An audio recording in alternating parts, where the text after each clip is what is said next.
नमस्कार फ्रेंड्स। दोस्तों, क्या हाल में हमारे किसी भाग में फ्रैक्चर हुआ है और उसके लिए हमें प्लास्टर लगाया गया है, या हमारे किसी जानने वाले का प्लास्टर हुआ है या प्लास्टर अब कटने वाला है? तो दोस्तों, ये वीडियो बिल्कुल आपके लिए है। इस वीडियो में हम एक बहुत ही कॉमन प्रॉब्लम से साझा करेंगे। हमने अक्सर देखा है कि हमारा फ्रैक्चर हुआ, हमें 1.5 महीने 2 महीने का जो भी अवधि है उसका प्लास्टर दिया गया। प्लास्टर खुलने के बाद डॉक्टर साहब ने बताया कि हड्डी अच्छे से जुड़ रही है, जुड़ने के प्रोसेस में है या जुड़ चुकी है, और हमें एक्सरसाइज करने की सलाह दी। लेकिन उस प्लास्टर को हुए हुए अब 3 महीने 4 महीने हो गए हैं, लेकिन हमारा जो दर्द है वो कम नहीं हो रहा है। हम उस हाथ का या पंजे का भरपूर इस्तेमाल नहीं कर पा रहे हैं, हम अच्छे से काम नहीं कर पा रहे, हम वजन नहीं उठा पा रहे, हम पूरी उंगलियां नहीं मोड़ पा रहे हैं। तो ये क्यों होता है? हमारे एक्सरे तो अच्छा दर्शा रहे हैं, लेकिन क्लिनिकली अगर हम देखें एज अ पेशेंट, हम पहले जैसी रिकवरी हमारी नहीं हो पाई।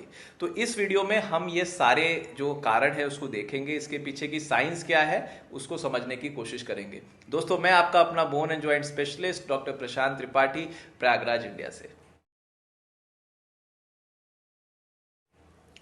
दोस्तों, जो हमारा कोई भी हिस्से का फ्रैक्चर होता है तो नियम अनुसार उस फ्रैक्चर जो जोड़ है उसके ऊपर और उसके नीचे के जोड़ को हम लोग इमोबिलाइज करते हैं प्लास्टर के द्वारा।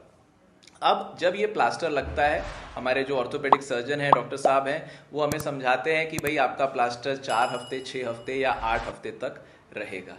किंतु जैसे हमारा प्लास्टर खुलता है और थोड़े समय बाद हम अपना एक्सरसाइज वगैरह स्टार्ट करते हैं, तो एक्सरे हमने कराया, एक्सरे में हमारी हड्डी जुड़ती हुई दिख रही है, लेकिन हम उस हाथ का या पंजे का जहाँ पे भी फ्रैक्चर हुआ है उसका हम भरपूर इस्तेमाल नहीं कर पाते। हम चीज़ों को पकड़ने में हमें तकलीफ है, कहीं ना कहीं वजन उठाने में हमें प्रॉब्लम हो रही है। अगर कलाई का फ्रैक्चर है तो हमारी उंगलियां मोड़ने में तकलीफ है, जकड़न है। तो ये क्यों होता है? तो आइए दोस्तों, इसके हम कारण देखते हैं कि ऐसा क्यों होता है। तो अगर हम देखें कि कभी भी हमारा प्लास्टर होता है तो जो अवधि के लिए हम प्लास्टर को हाथ को प्लास्टर में रखते हैं, बंधन में रखते हैं, उसके कारण जो पहली चीज़ होती है वो होती है जॉइंट स्टिफनेस। दोस्तों, आपका जोड़ का हलन चलन बंद होने के कारण वहाँ पे जकड़न आ जाती है।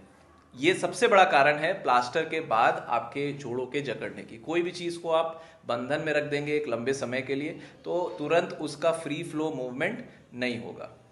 दूसरा कारण है जकड़न होने का आपकी मसल लॉस। हम जिस भी भाग का प्लास्टर करते हैं कुछ समय के लिए उस मसल का मूवमेंट लगभग काफ़ी हद तक कम हो जाता है। तो मसल का मूवमेंट नहीं होता है, उसके कारण हमारे जो मांसपेशियां हैं, मसल्स हैं, उनकी वेस्टिंग शुरू हो जाती है, उनका सिकुड़ना शुरू हो जाता है, वो कमज़ोर हो जाती हैं। तो ये अपने आप में एक कारण है हाथ में, कलाइयों में प्लास्टर के बाद कमज़ोरी होने का, उसको पूर्णतः इस्तेमाल हम नहीं कर पाते। तीसरा रीजन है दोस्तों नर्व एंट्रैपमेंट। जब भी आपका प्लास्टर होगा कुछ ना कुछ वो सूजन आपके हाथ में होगी, और वो सूजन कुछ समय परसिस्ट करने के कारण ये नर्व को इरिटेट करती है, जिसके कारण जो हमारे लास्ट पार्ट है, जैसे कलाई के फ्रैक्चर में जैसे जो उंगलियां हैं, इसके डिस्टल पार्ट में हमें थोड़ा सा टिंगलिंग, थोड़ी सी झुनझुनाहट और नमनेस जैसा लगता है। तो ये अपने आप में एक कारण है जो कि हमें दिक्कत की जो है आभास हमें करता है प्लास्टर खुलने के बाद। दोस्तों, चौथी रीजन है माल यूनियन या नॉन यूनियन। मतलब या तो आपकी हड्डी जुड़ी ही नहीं, या हड्डी आपकी नॉर्मल जो ईश्वर ने अलाइनमेंट दिया है उस अलाइनमेंट में नहीं जुड़ रही है, थोड़ी टेढ़ी मेढ़ी जुड़ रही है, माल यूनाइट कर रही है। वो अपने आप में एक कारण है जकड़न होने का, दिक्कत होने का प्लास्टर के बाद। दोस्तों, इसके बाद जो रीजन है वो है CRPS, जिसे हम बोलते हैं क्रोनिक रीजनल पेन सिंड्रोम।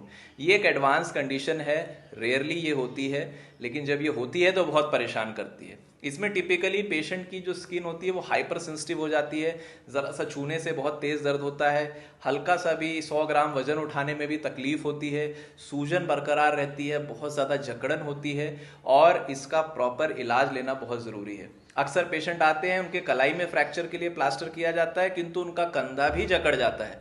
तो इस कंडीशन को हम लोग CRPS कंडीशन बोलते हैं, और इसमें ऑर्थोपेडिक सर्जन से मिलके इसका समाधान कराना बहुत ज़रूरी है। और छठा जो कारण है दोस्तों प्लास्टर खुलने के बाद तकलीफ होने का, वो है फिजियोलॉजिकल पेन। मतलब हमारे दिमाग में एक साइकोसिस जैसा हो जाता है, एक दर्द। हमें ऐसा लगता है कि यार हम फिर से उस हाथ को चलाएंगे, मूव करेंगे, कहीं हमारी हड्डी पुनः टूट ना जाए, या डॉक्टर के समझाने के बावजूद हमें ऐसा लगता है यार अभी अच्छे से नहीं जुड़ी, अभी इस पर प्रेशर नहीं देते, कहीं तकलीफ ना हो जाए। तो ये साइकोलॉजिकल जो पेन होता है, इसके कारण भी प्लास्टर खुलने के बाद जकड़न की अनुभूति हमें होती है।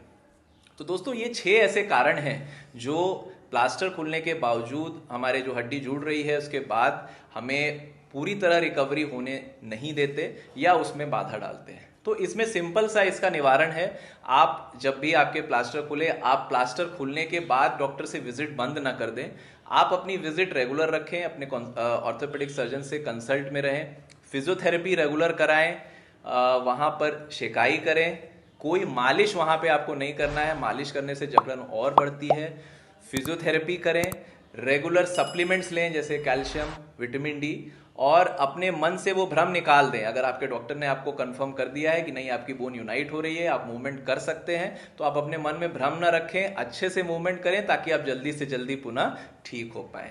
तो दोस्तों मैं इस वीडियो में हम लोग ने संक्षेप में ये समझने की कोशिश की कि फ्रैक्चर के बाद एक्सरे में हड्डी जुड़ता है, इसका ये मतलब नहीं है कि हमारी रिकवरी कंप्लीट हो गई। हड्डी के अलावा मांसपेशी हैं, लिगामेंट्स हैं, सबक्यूटेनियस टिश्यू है, मसल्स हैं, बहुत सारी चीज़ें हैं जिनका हीलिंग होना ज़रूरी है। और जब ये पूरी सब तरह से ये चीज़ें हील होती हैं तभी हमें पूरी रिकवरी मिलती है।